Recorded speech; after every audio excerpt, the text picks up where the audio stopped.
మన భారతదేశంలో ఎందరో మహానుభావులు జన్మించారు. అందులో భీమ్రావ్ రామ్జీ అంబేద్కర్ గారు 14 ఏప్రిల్ 1891లో జన్మించారు. ఆ వ్యక్తి ఎన్నో మార్పులు, ఇంకెన్నెన్నో ఆశయాలతో తన జీవితాన్ని మనకు అంకితం చేశారు. అలాంటి గొప్ప మనిషి కథ మన అందరి కోసం.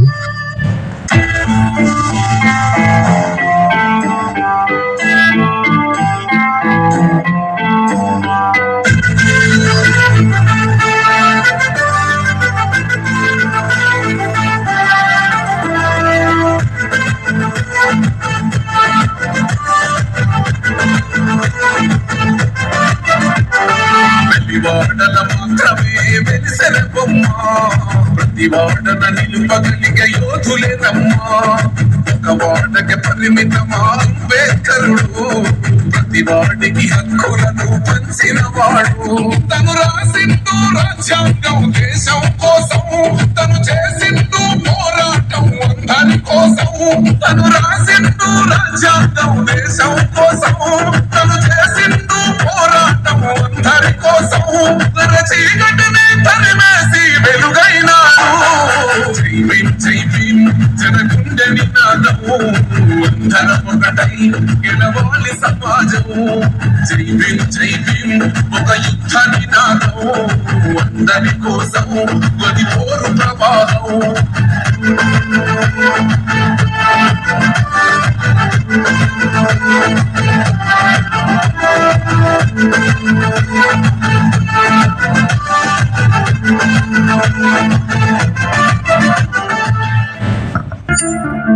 కూర్చుంటే తప్పు, నిల్చుంటే తప్పు, చదువుకుంటే తప్పు, గుళ్ళోకి వెళ్తే తప్పు, ముట్టుకుంటే తప్పు, చివరికి నీళ్లు తాగినా తప్పే. ఒకానొక సమయంలో అంటరానితనం పేరుతో అట్టడుగు వర్గాల ప్రజల పరిస్థితి ఈ విధంగా ఉండేది. అలాంటి సమయంలో అణగారిన ప్రజల తరపున ఒక విప్లవ వీరుడు పుట్టుకొచ్చాడు.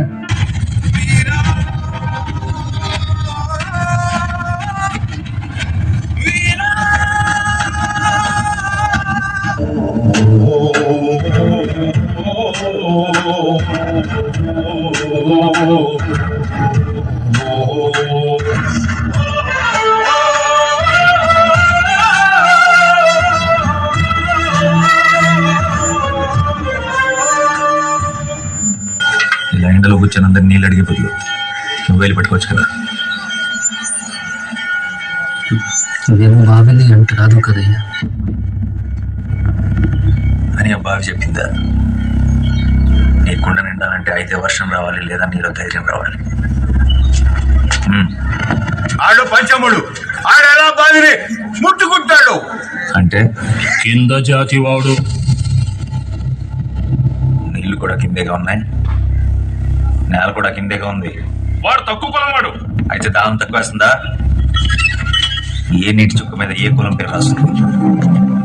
వాడు ఇదే ఊర్లో పుట్టాడు, ఇదే ఊర్లో పెరిగాడు, ఇదే మట్టిలో కలిసిపోతాడు. ఆ మట్టిన పుట్టిన తిండిని నీ పిల్లలు తింటున్నారు. వాడు అంటరాని వాడు.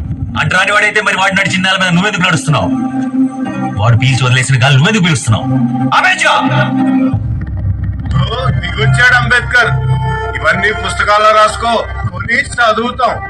మాకెందుకు మాది కాదు ఆ నినాదం, గని అవగాహన లేకున్నది కొంత సమాజం. రాజ్యాంగం ప్రతిఫలాలు పొందుతూ జనం, గది అంటే దని అడిగే అవివేకుల దేశం. జీవితాన్ని దారపోసినాడు రమణకై, అవమానాలను భవించి నిలిచెర బలమై. భావితరాల బతుకులు వాసుల కొరకై, అనసపడిన వాళ్ళ వరకు తెర వెలుగై. నువ్వు చదువుతున్న ఈ చదువు ఆయన రాత, నువ్వు చేసుకునే ఈ నౌకరి ఆయన రాతే, నువ్వు పొందే ఏ పదవైనా ఆయన భిక్షే. జై భీం జై భీం జనగుండె నినాదము, అందరం ఒకటై గెలవాలి సమాజము. జై భీం జై భీం ఒక యుద్ధ నినాదము, అందరి కోసం అది పోరు ప్రవాహం. సార్, మీరు మాకు చాలా పెద్ద సాయం చేస్తున్నారు, కానీ మీకు ఇవ్వడానికి నా చేతిలో డబ్బులు లేవు సార్. పాము కరిచిన మనిషిని మీ దగ్గరికి తీసుకొచ్చి కాపాడమని చెప్తే డబ్బు ఇవ్వకపోతే వైద్యం చెయ్యను అని చెప్తావా? చిచ్చి, డబ్బులు ప్రాణము ఒకటా సార్?